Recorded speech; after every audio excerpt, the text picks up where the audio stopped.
What's up, everyone? What's going on, gamers? So, Sony's increasing the price in Japan. Who knows if they're going to do it anywhere else for the PlayStation 5? And for some reasons, I think that are stupid.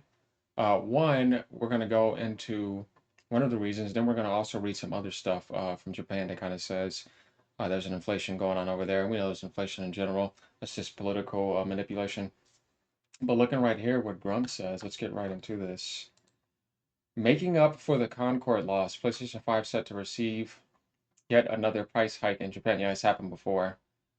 Gamers believe Concord's failure and losses might have pushed Sony to increase PlayStation 5 prices in Japan again.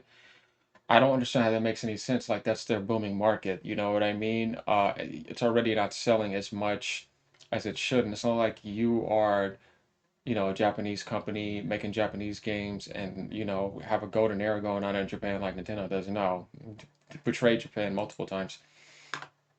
Concord's failure is projected to lose Sony nearly 200 million, 8 years of work down the drain. Yeah, that's what happens when you give people DEI garbage that nobody wants. Who wants to play as that? Who wants to play as that?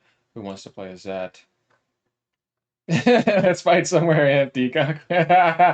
I'm sorry, that's pretty funny. Um, but yeah, right here, let's look at this real quick. Korean, the first descendant versus California Concord. Yeah, as I posted on my page when I did a retweet on this, if I'm gonna go far left ever in my life, it's gonna be right here. You know what I'm saying? So yeah, that's all embarrassing. Like, but let's go over here. 96 people in game. Atrocious. Nobody wants DEI garbage. Just stop. PlayStation 5 has only sold 5.11 million units in Japan as of August 2024. That's not horrendous, but it's not good either. It's like mediocre, decent. Where like in the PS2 era, it was way better because obviously gaming in Japan was more bigger compared to other markets. But not only that, they had a better balance of games between Eastern and Western. The Sony now is like a movie rush theater. And it's a Western movie rush theater. I think you see nothing but Western titles. They're not Japanese, you know what I mean? They cater to Western society. Not only that, but they're like just in fact just I don't even know how to say this. They're just poisoned even worse now with the DEI invasion. I mean, when you think about how much that is, why is going to Japan and increasing the price there going to help you? This is a problem in the goddamn West. All this nonsense is Western issues. Why are you punishing Japan for that? It seems like you want to destroy your base there even more. It's supposed to be your hometown. That literally makes no sense to me. So we go over here. Let's see what Sony says right here. We're not quite at the stage where the PlayStation 5 is winding down per se, but its days are numbered. The console is drawing towards the end of the fourth year of its life cycle, and anyone who knows anything about PlayStation history would tell you that consoles typically reign for 6 to 7 years. Yeah, and they have price cuts. It's a normal thing. The PlayStation 5 will surely treat us to a couple more bangers before its era is over. After all, Death Stranding 2, don't care about that. It's underway next year. That being said, I wouldn't be surprised if the next couple years fly by. You know what it's like. We'll start hearing about the PlayStation 6 only to be utterly baffled by just how quickly the PlayStation 5 came and went. Seems to be that way. Before then, it does appear that the PlayStation 5 Pro model might emerge. It does. And there's no way the PlayStation um, 5 Pro is going to be anything less than $600. You have these people trying to price it at $499. I had a recent video. Y'all should watch that about all the dumb stuff that people are doing. There's no way in hell. And you got people saying it's going to include a 2 terabyte SSD. So you think they're going to include a 2 terabyte SSD, give you an upgrade, and only sell it at $499? Yeah, you're not that smart. Even $599, I would say that would probably be another option. Maybe 650, 700 if they're going to do a 2 terabyte edition. Kind of like how Microsoft was giving people multiple different options. I could see that being there. Um, Before then, it does appear. Hold on. Insiders are claiming that the console will be revealed. Blah blah blah. We already know about that. But let's go down here and read about this type of stuff. PlayStation fans in Japan were recently shocked to discover that several pieces of the company hardware would soon rise in price with the change coming in effect on September 2nd. Oh, by the way, it's multiple things. So if we go up here and this Japanese PlayStation blog up here, you can see all these are getting price increases. Basically, all the dual senses, digital, regular PlayStation 5. The Pros are probably going to be more expensive over there because that just makes more sense to me. And another reason why I would think they're doing that, let me add in my reason. Monster Hunter is around the corner. You know how big Monster Hunter is in Japan. It can't come out on a Nintendo console. If you don't have a PC, the PlayStation 5 would be a budget option, and the PS4 Pro would be a superior option to that. So that's another reason. Not only that, but there's also inflation in Japan all over the place. So we see all this going down here. And there's people in Japan that are just like, if the current one breaks, I won't buy it again. Prices almost gone up almost 30,000 yen since I bought the digital edition. I understand the reasoning, but it's no longer the price of a home game console. The yen continues to appreciate. Do you plan to lower the price? Dear Sony Interactive Entertainment, is this what you're going to do before Tokyo Game Show after such a long time? I understand that the existing game business model is collapsing because manufacturing costs won't go down, but the price hike is so extreme that you have completely given up on the Japanese market. They've been doing that for a while. It's like the sub market, which is not good.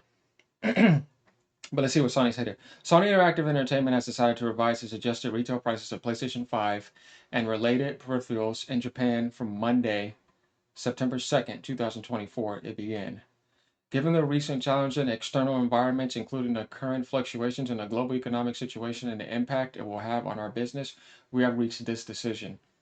While the statement refers to the global economic situation, it would be remiss to point out that in particular the Japanese economy is currently in a period of struggle. I live in Japan and everything is increasing in price like crazy. Meanwhile, salaries have been the exact same for about 30 years now. Yeah, evil will do that. Companies aren't given raises, etc., wrote Reddit user Japan Email69 in a response to the news. So we see that that's going on. We see the Concord failure, which has nothing to do with Japan. And then we see Monster Hunter Rise around the corner. And then we see Sony just not getting what they need. Don't forget about the gas rush that was going on by Jim Ryan when they had to remove him. They tried to mass force all their development team to make service games. They had to delay a lot of games out of last year and this year to next year. So from a first party perspective, yeah, it's just not looking good for them. But it doesn't mean the PlayStation is doomed because that's not the case. We're just like, going into real facts here. I'm gonna get the Pro myself and trade in my base PlayStation 5 over there. Um, just because the reason why is because of exclusives. If it's out on PlayStation for like a year timed exclusive or like, first party games are there and it's not coming to PC, we're talking about single player games. Service games, I can understand, but single player games, they may not come for like 2 years. I'm gonna take that, you know what I mean? That's the best option. When GTA 6 comes out, it's only coming out on consoles, it's not coming out on PC. PC version won't be coming until much later on. And you know how long Rockstar takes to optimize stuff, plus the online aspect too. What's the best option? Unless Microsoft doesn't upgrade the PlayStation 5 Pro. So that's the optimal setting. So to me, I'm going to have it just for stuff like that. So yeah, that's my reasoning for getting a PS5 Pro. Otherwise, I think it's a lesser needed upgrade than the PS4 to PS4 Pro. You don't have any games really at the moment. There's just a bunch of third-party games, and then there's games that you grab and you say, "I'm locking this to my machine." But really, what you're developing in-house, yeah, I mean, I'm not moved because you're basically giving me movie rush games I have to wait 4 to 5 years for. This has been Sony's big thing, a bunch of Western movie games like Uncharted, Last of Us. I love the games, you know what I mean, but they don't last that long. Definitely if you're not interested in like the multiplayer, and some of them don't even have that. Just a whole bunch of movie games. Spider-Man, here it comes, and it's gone in a week. But you spent all that money, and you see what I'm saying? So yeah, there's not much Japanese games, and that's why Sony decided to try to do service games and kind of expand their portfolio. I think they learned from Nintendo. You want to have a balance now. Nobody wants to get a console to get movie rush games, but most people don't buy a PlayStation for movie games anyway. They just get it mostly for third party. But that's why they need to increase their first party. And I see that they're doing that, so it's not bad that they are. But yeah, just dumb moves that I think that they're making are punishing Japan for Western errors because this is a problem in the West. I think you would want to sell more in Japan and find ways to make up for your mistakes through development. But everything's increasing in Japan anyways, but I don't know if they should increase it that much. All that is dumb. But yeah, getting back to Concord too, Nobody wants this crap. How could they not see this? Oh, well, yeah, DEI invasion, right? Giving people a paycheck behind the scenes, so if this fails, you already got paid. That's what it is. I have not found a single DEI invasion that did not hurt gaming. It does not belong in here, and nobody gives a shit about it, and it needs to be gone, period. I've covered this a lot on my channel. Like, subscribe, y'all, if I like this type of content. I'll be bringing you more controversy, more epic topics, epic gaming content. I'm going to be playing tons of games, be doing this for years. So I appreciate that sub.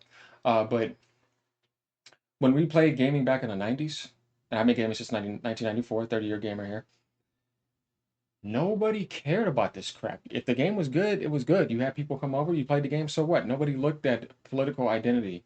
None of this nonsense. It's all nonsense, and it has nothing to do with how good a game should be. It actually hurts the game because you're interfering with natural creativity. If all this came out of the developer naturally and it wasn't impulsive, I would say this would be more natural and they're in a state of doing what they love doing. And the results will be better. You're not enforcing and invading and just giving people stuff they don't want. Character creation and attraction is a very important thing in today's world too. Definitely a lot more casuals and weebs and all this other stuff. They care about how their character looks. They'll pay for MTX to decorate their character. You giving people ugly stuff because these people are unattractive, that's their problem. Enforcing it into the gaming world is just not going to work. Nobody gives a damn about it. Only if you have some type of mental disorder or something, I would say so. But it's enforced. And natural developers, when they were all in their glory, would never do such a thing. It's people that uh, are in the far left democratic political world that are invading the gaming industry and want to enforce it because they hate the gaming world. They hate real developers. They hate the masculine principle. They do. And yeah, they hate real gamers. They just want to ruin everything and they want to get paid to do it. These people, that's what they're here for, to destroy everything and replace it with their cancer. And we're not buying it. And I love this. Every time I see this, this makes me happy. Don't get in bed with them. Much your fault. And don't punish other people that have nothing to do with it. It's stupid. So that's my thing about Concord. You know, when you see some games and you're looking at it, you're like, yep, this game's a failure automatically. I don't need to watch anything. I know. When I saw Concord, I knew it was going to fail. Now, on God, like I was like, yep, this is going to fail. This is going to be trash and it's going to be dumpster fire. Just look at this. Nobody wants this crap. And Sony and their arrogance stop because they're publishing something that is going to work. Oh, I bet you had a rude awakening now, didn't you? Might want to wake up. It's not going to work. This is why I love Nintendo because they don't betray gaming. They give you real games. They don't let any of that crap happen. You know, I love what Wukong is doing. That's amazing. That's a real game. No DLC, no microtransactions, no season pass. They're not trying to do anything. They give you a real video game, real new game plus. You know what I mean? None of this crap right here. So this should give them a huge wake up call to don't do this anymore. Guys, everyone is doing a great job that it's not supporting this. I'm so happy to see this. This is very, very good. But all in all, like, subscribe if y'all like this type of content. Let me know what y'all think in the comments. Glad to cover this. All right, y'all. Peace out.